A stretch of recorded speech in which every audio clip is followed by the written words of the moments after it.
وزیر اعظم عمران خان کے احساس پروگرام کو ملک میں ہی نہیں بلکہ عالمی میڈیا میں بھی خوب سراہا جا رہا ہے. مزید بتا رہے ہیں کراچی سے آفتاب خان. احساس ایمرجنسی کیش پروگرام کے تحت کراچی میں مراکز قائم، 6 اضلاع میں رقوم کی ادائیگیوں کا سلسلہ جاری ہے. وزیر اعظم عمران خان کے احساس پروگرام کا حجم 144 ارب روپے ہے، جس کے ذریعے لاک ڈاؤن سے متاثرہ 1 کروڑ 20 لاکھ خاندانوں کی دادرسی کی جا رہی ہے. ضلع کرنگی، ملیر، جنوبی، شرقی، وسطی اور ضلع غربی کے مراکز آنے والے افراد نے اس حکومتی اقدام کو خوب سراہا. بہت زیادہ خوشی ہو رہی ہے جی، ہم حکومت کے بہت شکر گزار ہیں.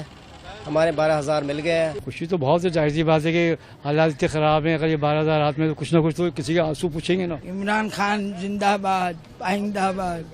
وفاقی حکومت کی جانب سے قلیل آمدنی والے خاندانوں کو رقوم پہنچانے کے لیے نہایت مربوط سسٹم متعارف کروایا گیا ہے. خودکار پروگرام اہلیت پر پورا نہ اترنے والے کسی بھی فرد کی درخواست کو فوری رد کر دیتا ہے، جبکہ سرکاری ملازمین اس سہولت کے اہل نہیں ہیں.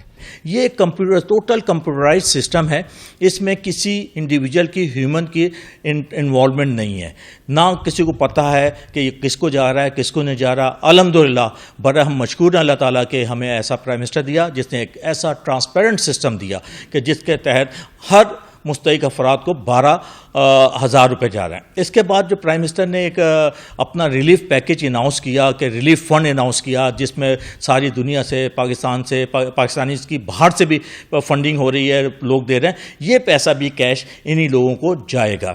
تو میں یہ سمجھتا ہوں جتنا ٹرانسپیرنٹ سسٹم احساس پروگرام کا ہے، اس سے پہلے 70-72 سالوں میں ایسا نہیں ہوا.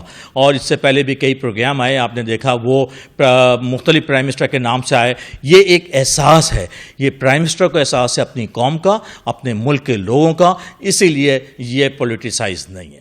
وزیر اعظم عمران خان کے احساس پروگرام کو عالمی میڈیا میں بھی پذیرائی ملی ہے. عالمی میڈیا کے مطابق کورونا کی بدترین وبا کے دوران عوامی ریلیف کے لیے وضع کردہ احساس پروگرام پاکستانی تاریخ میں معاشرتی تحفظ کا سب سے بڑا منصوبہ ہے. آفتاب خان، ایکسپریس نیوز، کراچی.